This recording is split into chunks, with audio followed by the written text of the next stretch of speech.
What is the best tip you've ever gotten off Reddit? Give people compliments behind their back. I would never say this to her face, but she's a wonderful person and a gifted artist. If you want someone to answer your question in all detail, just keep quiet. In 99% of all cases they'll keep adding information just to fill the silence.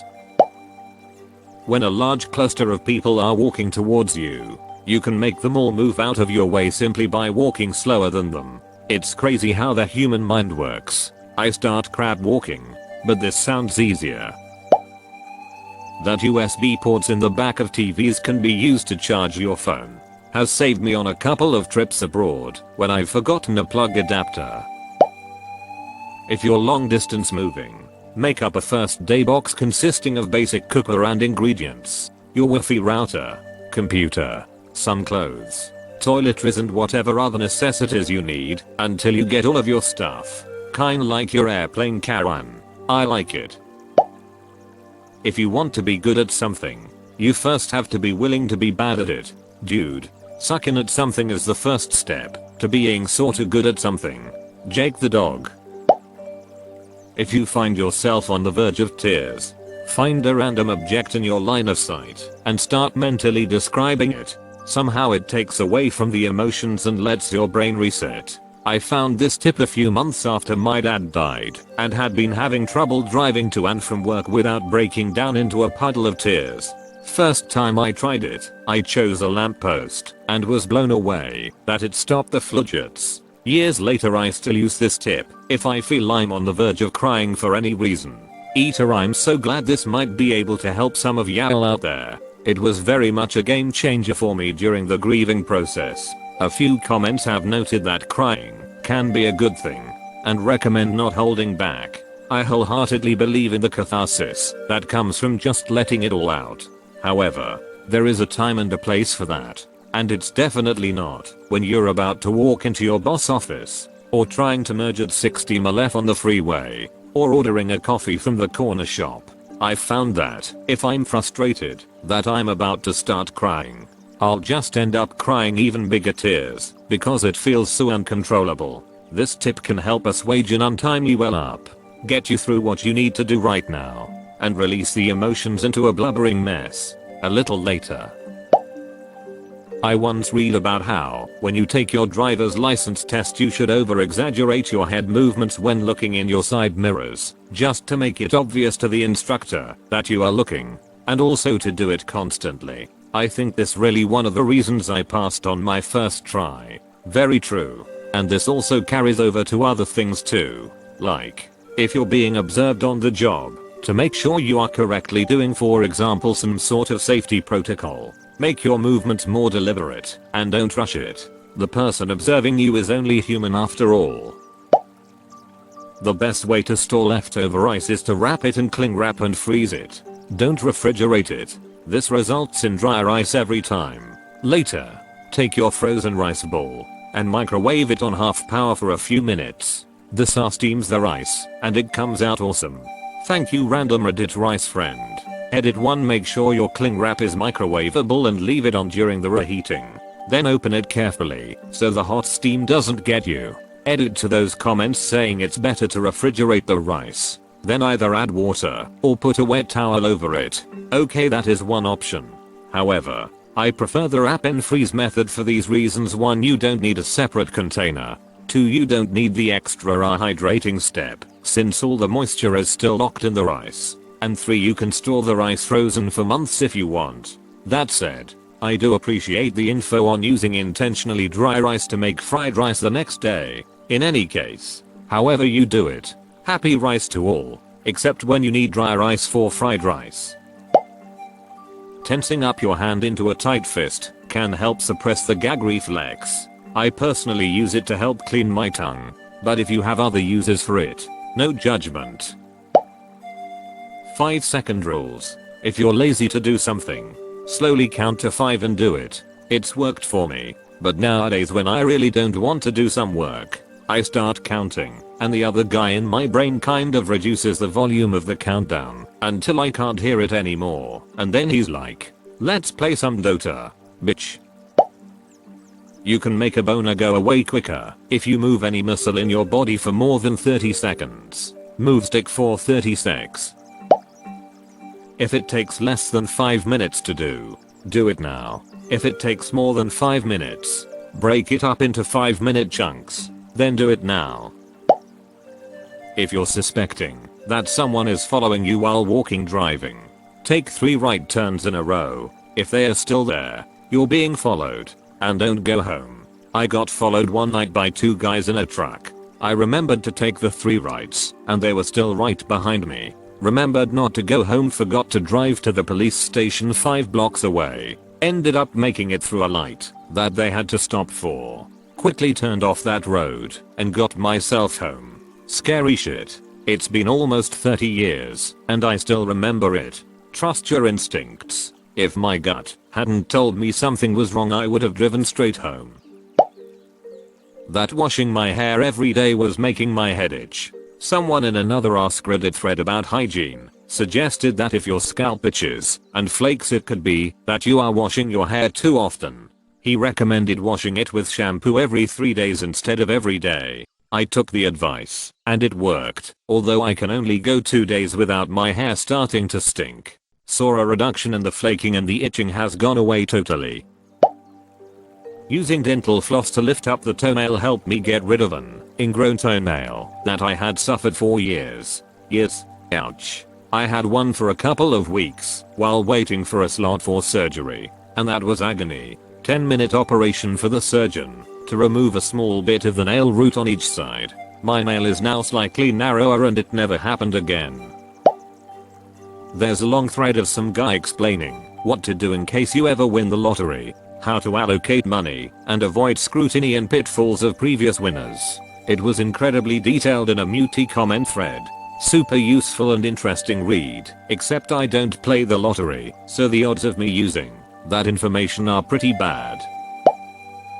I'm a 19-year-old girl who is currently dealing with the fact that my hair is thinning rather drastically. When I realized it was weeks of just bursting into tears randomly. Then I found Artressless on a separate account, just so my photos are anonymous and stuff, and that subreddit has literally saved my life. It helps people who are losing hair with advice that is 100% sound in science, and it's not just rub coconut oil on your head. Use your hands to squeegee water off of your body after a shower before getting out. It only takes a couple of seconds, but helps you dry tremendously faster, and you get much less water on the floor in your towel. I remember reading this several years ago, and I still think about it and use it every time I shower. The comments on that post devolved into an argument about poverty and people not being able to afford towels because it was worded to make your towel last longer. Good advice, but funny how people could get in a tiff about it. If you are feeling depressed and can't think of anything useful to do to get out of your funk, clean something, achieve something constantly, be productive for a while without the possibility of failure, get up and moving, improve your immediate surroundings, distract yourself. If your problem is clinical, it may not help that much, but if you're just a little down, it will definitely cheer you up. If a man cutting in fruit with a knife and eating the slices right off the blade ever gives you advice, take it. My super clever and successful boss does this with clients. All our meeting rooms have bowls of fruit and fruit knives. As he explains legal strategy, takes a piece of fruit, peels it slowly, then cuts a piece and eats it. He times it perfectly so that he finishes this procedure when he's done explaining the legal strategy. Then as a finishing move asks the client, do you want some? Never seen a client refuse a piece of fruit or dispute the legal strategy that came with it. Edit. Whoa, this sparked some serious debate. Just to clarify, I don't think it's done as an attempt at psychological manipulation, but rather an amusing quirk. Our clients are capable and cunning people, and I doubt a price of fruit manipulates them. The legal strategy is good on its own merit, and so is the fruit.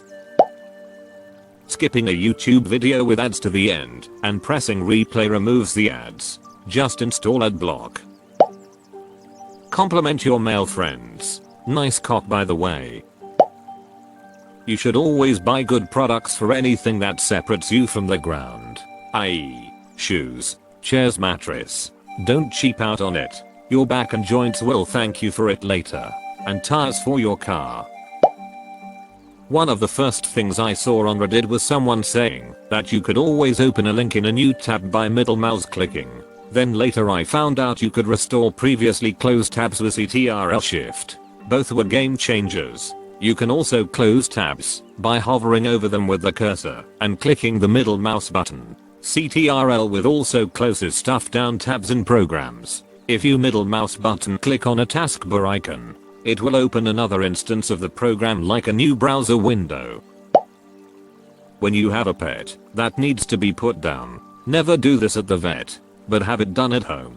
If you have a choice. Pets are terrified of going to the vet and you don't want to see your beloved pet scared and all when you have to say goodbye. Better for the pet because it can die in peace. Better for you because you don't have to see it all afraid in the last moments of his her life. It's already hard enough. When you first get a pet that requires regular vet visits, make the trips exciting and fun. Give extra treats and ask the vet and techs to give extra pets. Make them associate the vet with something other than cold surfaces and needles.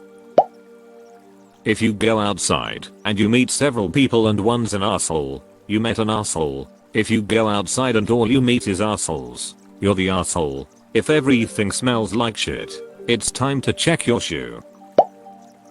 A comment that hit me surprisingly hard, despite being obvious, is about why you shouldn't worry about things. There are two possible outcomes. 1. You worry about something, and it turns out fine. In which case, what was the point in worrying? 2. You worry about something, and it turns out horribly. In which case, what good did worrying do? Edit okay.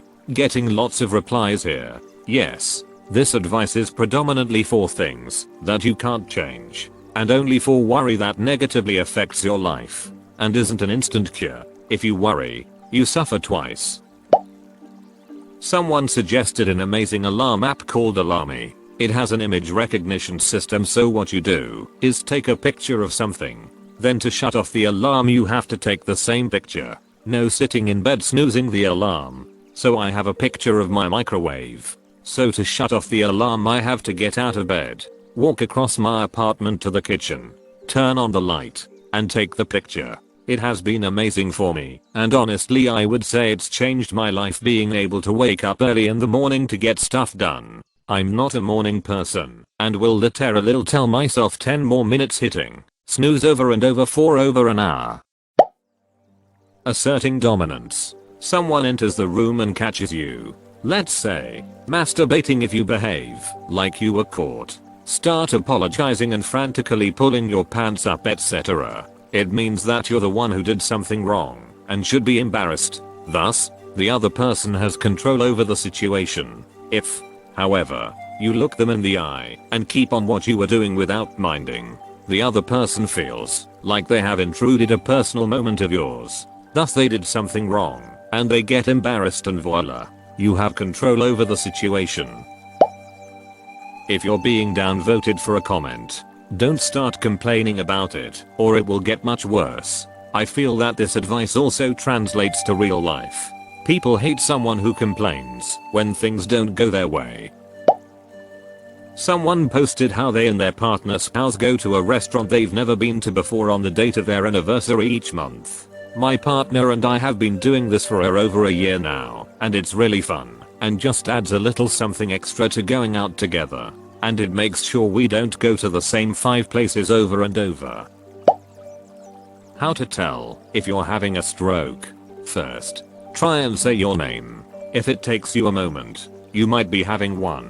Then, lift up your arms. If they don't go up all the way, you might be having one. Stick out your tongue. If it doesn't go straight out, no matter how hard you try, you might be having one.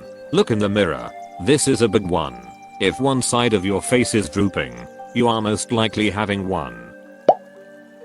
Honest on some Excel tricks on the Excel sub. It was formerly shortcuts which helped speed things up when I applied them at work. Saves time for me clicking again and again. Unless I go to specific subs, I won't find good advice as more and more people try to get up votes, and it makes sense.